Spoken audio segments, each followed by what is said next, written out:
Effective questioning. Effective. Does that make sense? Essential. I'm going to say essential to learning again. I know what I want to say, I'm just trying to focus. I'm trying to say... A key ingredient in helping children to really understand what they're doing. An open question that doesn't always have the right answer. Vital to expand children's minds.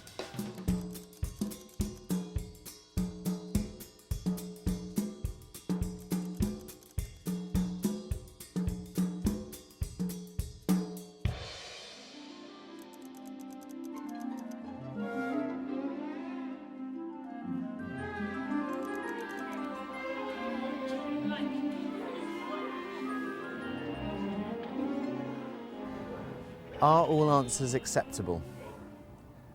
Yes, they are. Absolutely. Yeah, I think so, because even when you get a wrong answer, it gives you an insight into what it is that the child hasn't understood. My exception would be maths, where not all answers are acceptable, because if you get it wrong, it is very wrong. You know, you could have a child that is finding it very, very hard to contribute in a class, and the fact that that contribution is being made, that's massive progress, so it needs to be applauded. I find the only answers that aren't acceptable are those that just prove they haven't listened to anything that's gone on in the class. Are they focused on the questioning I'm asking, or have they just brought in something from somewhere where they're daydreaming of somewhere else? The answer that a child has given you is in response to the question that you have given. So if you don't like the answer, it may well be that you haven't asked the correct question. I've just got an eccentric bunch of children.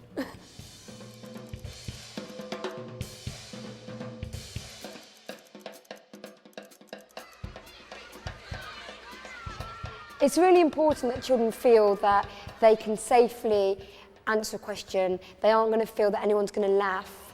Some children are better than others at taking risks. What we try to develop at South Farnham is the culture within the room that you can take a risk. No one will laugh at you, but have a go. There will be children who initially find it very frightening to put their hand up. So quite a good idea is to get them to talk it through with someone else first. I mean, the main strategy is saying well done when their first response, whether it's right or not quite right, is well done. You have to have humility enough to be able to make mistakes yourself. And when you do, you know, I know the teachers that will make mistakes on purpose, so the children can actually see that and see that they're human, you know. And as soon as you do that, more and more and more, you're creating a culture of it is okay to make mistakes.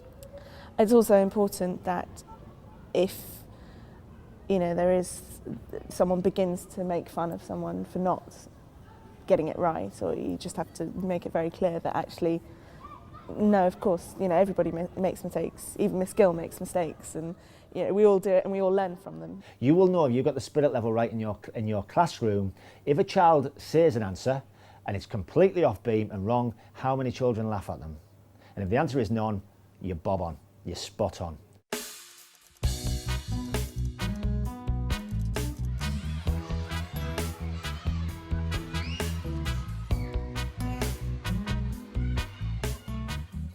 Yes, I do differentiate when I ask questions. Differentiation's the cornerstone of all good teaching. Knowing your class really, really well in the first instance, and then when you're planning, you may choose to plan specific questions for certain children. Particularly in maths, you can very finely tune who you ask the question to. And that's the skill of the teacher, being able to direct the questioning and direct appropriate questioning with all the different styles of questions that you can ask. I think that's the thing, to make children feel comfortable about contributing to whatever you're doing. I don't think there's such thing as a question that a child can't answer. You have to manipulate the environment so that they can.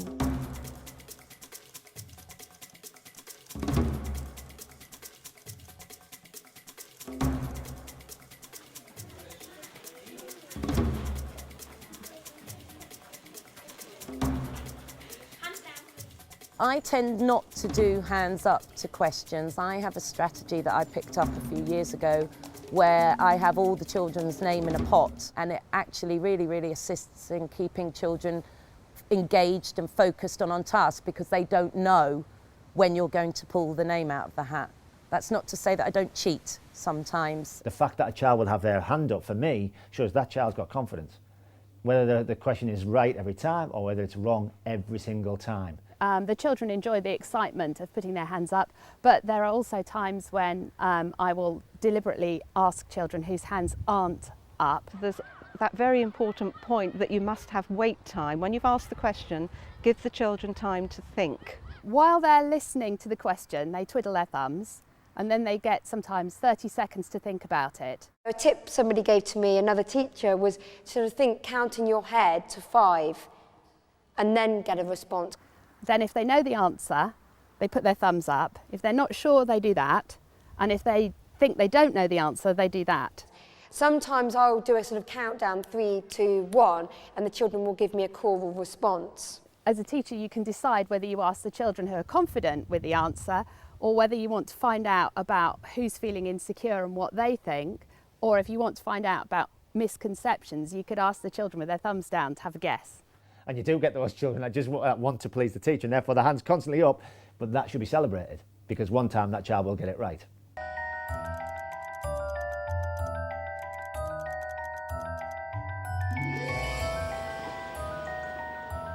I think if children are misconceiving things, you wouldn't necessarily say you're wrong. You might say something along the lines of, that's interesting what you're saying, let's look at it another way. What you mustn't do with misconceptions is to say, well, no, that's absolute rubbish. You know, don't waste my time. So I would never dismiss anything, because to them, that's what the answer is, and they've contributed. You know, wouldn't it be great if you went into a class every day and the first method of teaching that you had was the right one every time, and every single kid knew exactly what you were talking about? Wouldn't that be fantastic? But in reality, that's not the case. I think the worst thing you could do would be to laugh. Or let the children laugh. I mean, they do make mistakes. In maths, I noticed that one of my children was adding numbers when we were meant to be multiplying. So, like, example was 5 times 3, and they were doing 5 add 3 is 8. So I modelled it, me doing it, so it wasn't the spotlight on the child.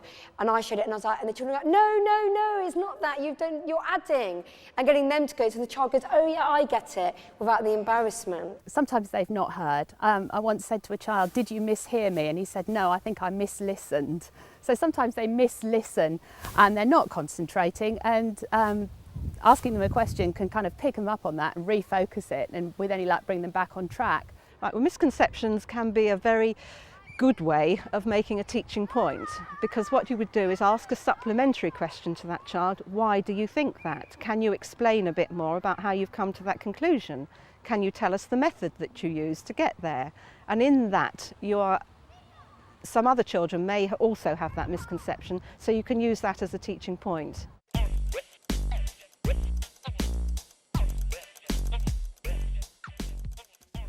Well, closed questions, open questions. How did you do that?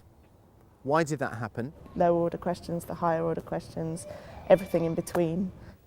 You have your rhetorical questions. The inferential questions, critical thinking questions. So what do you think, and why do you think, and how can you find out about? I'm out. I mean, some questions are just absolute recall of memory, like a times table fact. Sometimes you want children to really think, and you're trying to expand their thinking skills. If you just say, is 7 a prime number, the answer will be yes or no, and then you're still going to have to ask a supplementary question to find out whether it was a guess, whether there was a real understanding there. So you need to think carefully about how you question. I ask quite a lot of follow-up questions. So if a child puts their hand up, or I choose them and they give me an answer, I'll quite often say, what makes you think that? Or what gives you that idea? Or how did you work that out? I think really the way we're asking questions does boil down to the language we use. If you're asking what type questions, they're probably going to give you a straightforward answer. So what did you notice when this happened? If you're asking a why or a how type question, you are obviously wanting them to think more deeply about their answers and their response to it. How you phrase a question is everything. You have to be reflective as a teacher yourself. I know sometimes where I can say something and halfway through I'm thinking, I don't understand it myself. How can children understand this? Can you just give me the question again?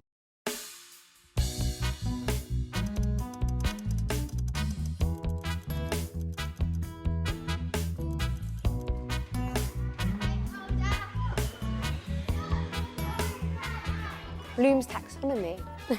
About what? I have a vague memory of seeing it. Have I read a book on this? Not sure. So there's different theories about questioning. One of them is Bloom's taxonomy, that we start off with kind of lower order, quite closed questioning, building up to the more analytical and comparative questions that are really expanding children's minds.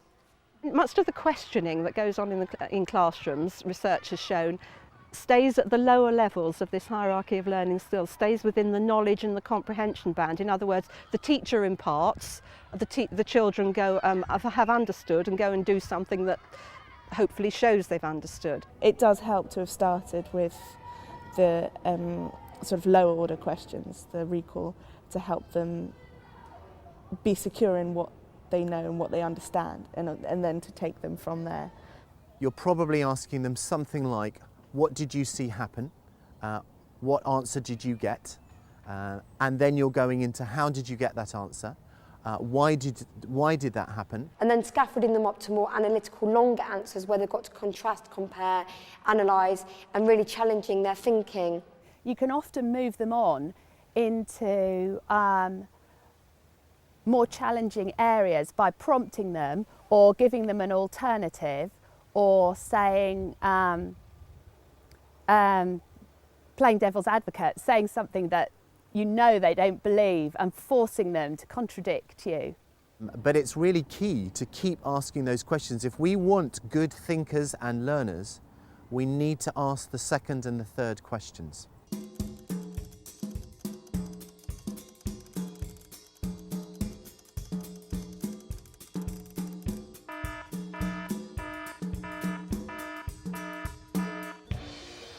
What can go wrong with questioning?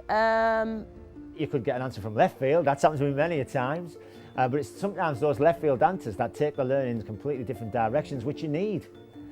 I was teaching the children about idioms, and I was asking the children, did they know any idioms? We were going through the obvious raining cats and dogs, and one of my children put a hand up, and this was a very intelligent child, really bright, lovely child, and she said, I think I've got one, but it might be a little bit rude.